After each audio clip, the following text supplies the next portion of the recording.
2020, c'est l'année où a commencé la Covid.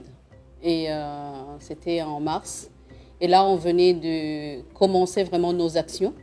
Le LUCIDA, c'est un programme conjoint qui travaille avec les autres agences.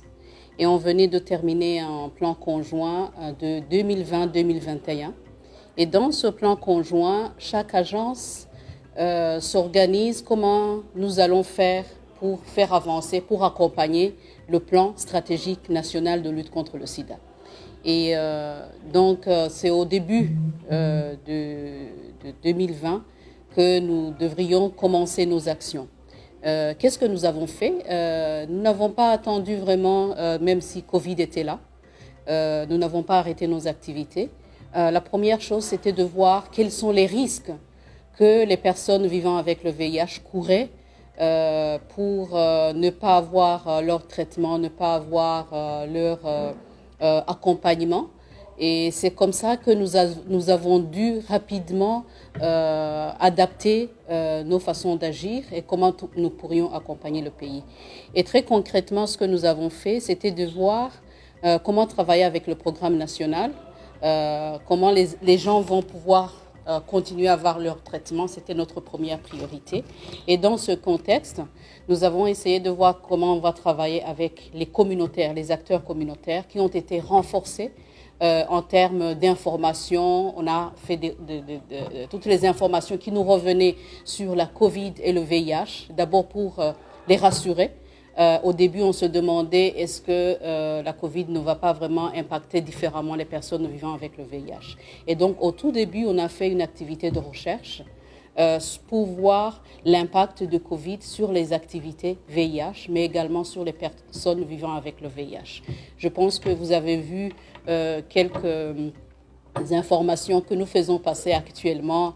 Nous avons fait également des réunions avec les acteurs communautaires pour se rassurer que ces acteurs communautaires eux-mêmes peuvent être rassurés quand ils sont en train d'intervenir vers les personnes vivant avec le VIH. Donc ce qu'on a fait par exemple, on a fait des formations, des mises à jour de formation sur le VIH, mais VIH et Covid, VIH et tout ce qui est en rapport avec la santé sexuelle et reproductive, VIH et tuberculose. Et en plus de ces formations, nous leur avons donné quelques outils pour les accompagner, pour pouvoir accompagner les personnes vivant avec le VIH. Le télétravail, pour nous, c'était un peu plus facile de rester à la maison, de travailler, de faire nos réunions à la maison. Mais on s'est rendu compte qu'on avait des contraintes. On avait des contraintes parce qu'au LUCIDA, comme vous le savez, nous travaillons beaucoup avec les communautaires. Nous travaillons beaucoup avec la partie nationale. On ne fait jamais de réunion entre nous. Donc c'est une réunion vraiment avec les communautaires et qui n'ont pas toujours toutes les facilités que nous avons en tant que personnel des Nations Unies. On a même pris tout l'équipement qu'on avait du bureau, que ce soit pour pouvoir imprimer, pour pouvoir scanner les documents.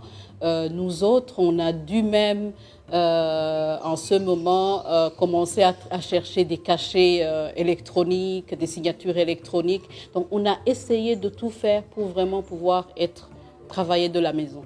C'est vrai, on a beaucoup plus de réunions avec nos sièges, avec le niveau extérieur, mais avec les partenaires, ça devient de plus en plus difficile. Et on est en train de voir si on trouvera d'autres moyens pour pouvoir continuer à travailler avec eux. 2021 pour LUCIDA, d'abord qu'on a commencé à acheter même un peu les préservatifs. Ça peut être nous, mais également le UNFPA, le FINUAP. Et on essaie d'accompagner les jeunes surtout pour qu'ils puissent accéder aux préservatifs, je dirais, gratuitement ou à moindre prix. Et cette année, je pense que ce que nous allons faire, c'est continuer en grande partie ce que nous avons commencé. C'est surtout le projet qui va vers les personnes les plus vulnérables, accompagner les acteurs communautaires. Par exemple, cette année, on est dans un processus de lier, encore une fois, comment accompagner les acteurs communautaires en temps de Covid. Le nouveau projet qu'on va commencer très bientôt, ça va couvrir aussi bien Libreville, ça va couvrir également Port-Gentil, Lambaréné, Franceville. Donc on a quatre provinces qu'on va couvrir. Au NUSIDA, à chaque fois, on nous demande où est-ce que vous avez fait la sensibilisation. C'est pas moi, c'est pas ma personne qui va faire la sensibilisation.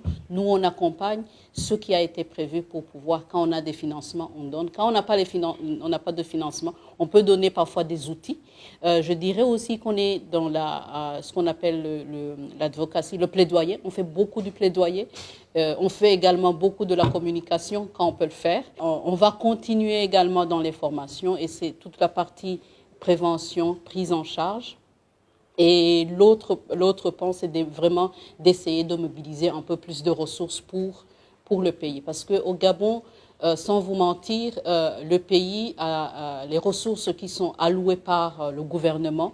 On en a toujours, mais ce sont des ressources qui sont beaucoup plus utilisées pour la prise en charge. La partie prévention, la partie lutte contre la stigmatisation, la partie accompagnement à domicile des personnes vivant avec le VIH, ça, c'est pas financé. Le Gabon est classé pays à revenu intermédiaire, tranche supérieure, qui fait que les financements qui sont donnés à d'autres pays par le Fonds mondial, par le PEPFAR, n'arrivent pas pour combler ce gap que le gouvernement n'arrive pas à combler. Donc on suppose que le pays peut combler la Covid est là, mais le VIH n'est pas fini. On est dans ce qu'on appelle la continuité de service.